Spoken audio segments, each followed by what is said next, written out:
بسم الله الرحمن الرحيم. الحمد لله رب العالمين، والصلاة والسلام على رسول الله صلى الله عليه وعلى آله وصحبه ومن تبعهم بإحسان إلى يوم الدين.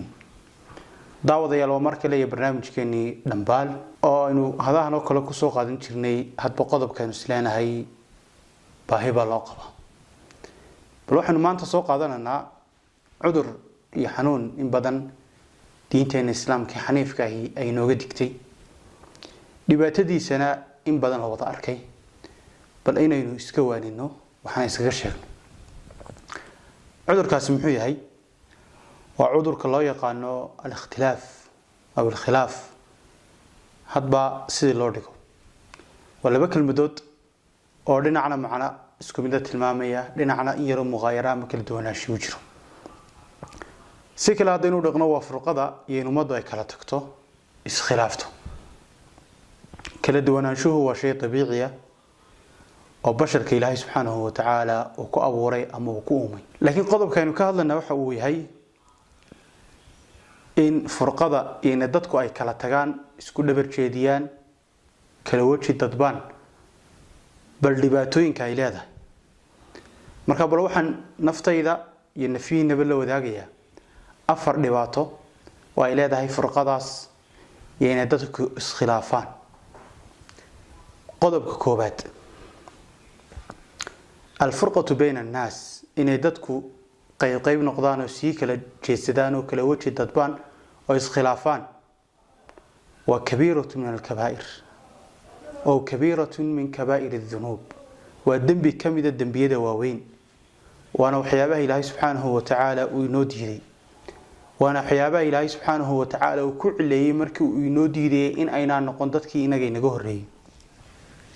إلهي محور سبحانه وتعالى في سورة آل عمران آيات بقول يشن يا سبحانه وتعالى وحوليه: ولا تكونوا كالذين تفرقوا واختلفوا من بعد ما جاءهم البينات وأولئك لهم عذاب عظيم. كم من نقولنا أو هاننا سيدا كوي انتي تفرارقين اسخلافي انتي آيات كعد أيوي مادين كذب كواس وحي ليهن عذاب وين، وكبيرة من كبائر الذنوب والذنب كوبات. أما دباتة لبات الفرقة بين الناس إن يددكوا خلافان كلا تغان وحي كانتا أما السبب نقطة حرمان الخير والفضل، إن قفك سلود دي خير يوناك فربدا. من حديث أبو هريرة كما في صحيح مسلم وحوليه رسول صلى الله عليه وسلم: تفتح أبواب الجنة يوم الاثنين ويوم الخميس، وحل فرع الباب الجنة معنا اثنين معنا خميسة، فيغفر لكل عبد لا يشرك بالله شيئا. وحي الله سبحانه وتعالى أضاف أدون كستا ولله سبحانه وتعالى وحب كل ماني إلا رجلا قف موياني كانت بينه وبين أخيه شحناء، wax ay caloosha isku hayeen jirto qof kale walaalkii wax isku hayeen, markaas la yiraahdaa suga ilaa intay ka heshiinayaan. teetadii ka heshiin waayaan fursadda halkaas ku seegan. marka qodobka labaadna wuxuu yahay xirmaanul khayr wal fadl, ay sababu noqota al-furqatu bayna an-nas, inay dadku kala qaybsamaan. al-furqatu bayna an-nas waa dhibaatada ama dararka saddexaad ay leedahay. waa min amal shaytaani wa kaydi, camalka shaydaanku uu qabto ama ummadda sababta u noqdo iyo shirqoolada uu wado. Ilaahay subhanahu wa ta'ala waxa uu leeyahay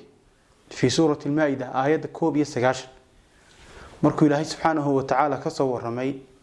khamrada iyo maysirka iyo waxyaabaha Ilaahay subhanahu wa ta'ala u xaarantinimay. bal fiirso, shaydaanku wuxuu sabab u noqonayaa inuu arinta noocaas inta ku sameeyo. إنما يريد الشيطان أن يوقع بينكم العداوة والبغضاء في الخمر والميسر ويصدكم عن ذكر الله وعن الصلاة فهل أنتم منتهون. marka daraagiska iyo waxyaabaha muharramaadka isticmaashan shaydaanku wuxuu doonayaa inuu dhexdiina dhigo al-adawata wal-baghdha, taasi furqa iyo ikhtilaaf ay timaado. sidaa darteed baa Ilaahay subhanahu wa ta'ala idin diinaya. min xadiith Jaabir wuxuu markaa rasuulku sallallahu alayhi wasallam shaydaanku wuxuu ka qoostay inay caabudaan dadka muslimiinta ee tukanaya jasiiratul arab laakiin wuxuu ku guuleystay inuu dhexdooda wax dhex dhigo oo isnacaan oo isku dhabar jeediyaan oo ay iskhilaafaan qodobka afraad الفرقة بين الناس والسبب في الهزيمة والفشل waxay sabab u noqotaa inay dadku iskhilaafaan inay fashilmaan oo ay guul dareystaan oo ay qeyrkood ka hadhaan في سورة الأنفال الله سبحانه وتعالى وحو ليه وأطيعوا الله ورسوله ولا تنازعوا فتفشلوا وتذهب ريحكم واصبروا إن الله مع الصابرين إلهي الرسول كيسا ديع وإسخلافنا هذي دعضين إسخلافتان فتفشلوا وتذهب ريحكم وتفشلوا دونتان ووديني نوي كلابيقي دونتها ووديني بلواي دونها صبر maxaa ilaahay subhanahu wa ta'ala wuxuu jira kuwa sabra afarta qodob ee tilmaamayba waxay cadeyn u yihiin arinta foosha xun leh ama dararka dhibaatada iyo balaayada ay leedahay inay dadku farqo iyo iskhilaaf dhexdooda u dhex dhaco dhibaatada laga goosto ama midhaha qaraar laga goosto waxaan ku soo afmeerayaa aayad iyo xadiis ilaahay rasuulkiisu ay noo tilmaamayaan in dadku ay mid noqdaan حرق إلهنا قبصدان آيات في سورة آل عمران إلهي سبحانه وتعالى وليه واعتصموا بحبل الله جميعا ولا تفرقوا واذكروا نعمة الله عليكم إذ كنتم أعداء فألف بين قلوبكم فأصبحتم بنعمته إخوانا واحد قبصتان حرق إلهي دمانتين وهتفرارقينها كلا تجنا وحنا حصوصناتان نمعاد إلهي سبحانه وتعالى وإذ هو قلديستي شيرو هذا هيدين dad cadow ah deeta ilaahay subhanahu wa ta'ala qulubtiina u mideeyay deeta nimcada ilaahay sababteeda aad ku noqoteen qaar walaalaha xadiiska rasuulku sallallahu alayhi wasallam isaguna inuu tilmaamay arinta noocaasa wa min xadiis Abu Hurayra kama fi sahih Muslim inuu yiri rasuulku sallallahu alayhi wasallam inna Allaha yarda lakum thalatha wa yakrahu lakum thalatha ilaahay saddex bur idin ka noqday saddexna ilaahay subhanahu wa ta'ala waa idin ku nacay idin ku caroonay فيرضى لكم أن تعبدوه ولا تشركوا به شيئا إن الله سبحانه وتعالى عابدان وإذا وحبوا الشريكين كو بإله سبحانه وتعالى ورأى لذين كان إيه وأن تعتصموا بحبل الله جميعا ولا تفرقوا إن الحرق إلهي قبصتان وإذا تفرارقين وإذا كوكلتين وإذا قيب النقن ويكره لكم إلهي سبحانه وتعالى وحيدين نعيا وأنه إذن لج علين قيل وقال وحليلي iyo wuxuu yiri waxay tiri kelmadaha noocaas in hadalkeena ku bataan wa kathratu su'aasha faraha badan leh ee faa'iidada ku dhisnayn way daacatu maal iyo maalka la tayaxo idan walaalayaal naftayda in fiihnaba waxaan ku dhiiri galinayaa inaynu noqono qaar qaata talooyinka dhaxalgalka ah ee ilaahay rasuulkiisuba ayna siiyeen inaguna aynu noqono qaar iska ilaaliyo ka taxadira in dhibaatadaasi ay faraha la galaan ay sabab u noqoto khilaafkaasi marka naftayda fiina waxaan ugu baaqayaa khilaaf kasta ama mid diineed ha ahaado ama mid adduunyada ha ahaado ama mid siyaasi ha ahaado ama mid ganacsi ha ahaado ayu nooc meeshu doonaba ha ahaade inaynu ka taxadirno oo iska ilaalino